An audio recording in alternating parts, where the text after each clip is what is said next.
А у Слов'янській міській лікарні номер 1 триває ремонт. Тут же почали споруджувати шахту для ліфта, на якому пацієнтів будуть піднімати на верхні поверхи. Також ведеться утеплення фасаду та внутрішні роботи. Як зараз виглядає лікарня, побачите в наступному сюжеті. У Слов'янську триває масштабне оновлення медичних закладів. Велике будівництво ведеться в міській лікарні номер 1 на вулиці Васильівській. Тут вже почали облаштовувати шахту для ліфта. Її прибудують зовні споруди. Підйомник значно полегшить доставку пацієнтів на верхні поверхи. Лифта не было здесь, поэтому это вызывало очень много нареканий у посетителей и персонала. Поэтому сейчас в рамках проекта этот лифт появится. Вот шахту уже забетонировали.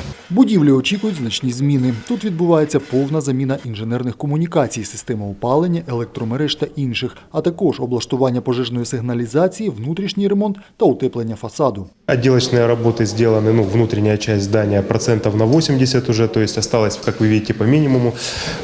Осталось покрасить, уложить линолеум, двери. Двери уже есть, линолеум есть, то есть это цена вопроса неделя.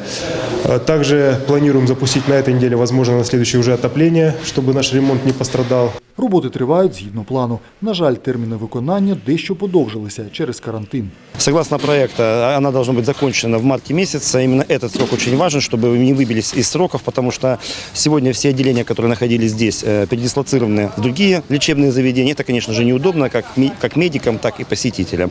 Уверен, что все будет закончено в срок, потому что работы движутся согласно графика. Тож, навесні Слов'янську тримає ще один новий сучасний медичний заклад.